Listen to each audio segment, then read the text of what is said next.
ನಮಸ್ಕಾರ ಗೆಳೆಯರೆ. RCB ಎಲ್ಲ ಅಭಿಮಾನಿಗಳಿಗೆ, ಬಿಹೈಂಡ್ ದ ಸೀನ್ಸ್ ಕೆಲಸ ಮಾಡುತ್ತಿರುವ ಟೀಮ್ಗೆ, ಮ್ಯಾನೇಜ್ಮೆಂಟ್ಗೆ ಎಲ್ಲರಿಗೂ ನಮಸ್ಕಾರ. ನಾನು ನಿಮಗೆಲ್ಲ ಹೇಳಲು ಬಯಸುವುದೇನೆಂದರೆ, ಮುಂದಿನ 3 ವರ್ಷಗಳು IPL ಸೈಕಲ್ಗೆ RCB ನನ್ನನ್ನು ಮತ್ತೆ ರಿಟೈನ್ ಮಾಡಿದೆ ಮತ್ತು ನಾನು ತುಂಬಾ ಉತ್ಸಾಹದಿಂದ ಇದ್ದೀನಿ.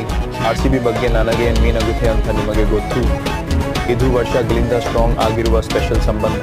RCBಗಾಗಿ ಆಡುವಾಗ ದೊರೆತ ಅನುಭವ ನಿಜವಾಗಿಯೂ ತುಂಬಾ ಸ್ಪೆಷಲ್ ಆಗಿರುವುದು. ನಮ್ಮ ಫ್ಯಾನ್ಸ್ ಮತ್ತು ಟೀಮ್ನೊಂದಿಗೆ ಸಂಬಂಧ ಹೊಂದಿರುವ ಎಲ್ಲರಿಗೂ ಹೀಗೆ ಫೀಲ್ ಆಗುತ್ತದೆ ಎಂದು ನಾನು ಭಾವಿಸುತ್ತಿದ್ದೀನಿ. ಈ ಸೈಕಲ್ ಮುಗಿಯುವ ಸಮಯದಲ್ಲಿ ಪೂರ್ಣ 20 ವರ್ಷಗಳಾಗುತ್ತದೆ. RCBಗಾಗಿ ಆಡುವುದು ನನಗೆ ತುಂಬಾ ಸ್ಪೆಷಲ್ ಭಾವನೆ. ಒಂದು ಟೀಮ್ಗಾಗಿ ಇಷ್ಟು ವರ್ಷಗಳು ಆಡುತ್ತೇನೆ ಅಂತ ಎಂದಿಗೂ ಯೋಚಿಸಿರಲಿಲ್ಲ. ಆದರೆ ಈ ಸಂಬಂಧ ನಿಜವಾಗಿಯೂ ತುಂಬಾ ಸ್ಪೆಷಲ್ ಆಗಿ ಬೆಳೆದಿದೆ ಮತ್ತು ನಾನು ಮೊದಲು ಹೇಳಿದ ಹಾಗೆ ನಾನು ನನ್ನನ್ನು RCB ಬಿಟ್ಟು ಬೇರೆ ಯಾವುದೇ ಟೀಮ್ನಲ್ಲಿ ಇಮ್ಯಾಜಿನ್ ಮಾಡಿ ಓಡಲು ಸಾಧ್ಯವಿಲ್ಲ. ಆದ್ದರಿಂದ ನಾನು ತುಂಬ ಸಂತೋಷದಲ್ಲಿದ್ದೇನೆ. ನಾನು ತುಂಬ ಉತ್ಸಾಹದಿಂದ ಇದ್ದೇನೆ. ಈ ಆಪ್ಷನ್ನಲ್ಲಿ ಒಂದು ಬಲವಾದ ಟೀಮ್ನ ಕಟ್ಟೋ ಚಾನ್ಸ್ ಸಿಗುತ್ತದೆ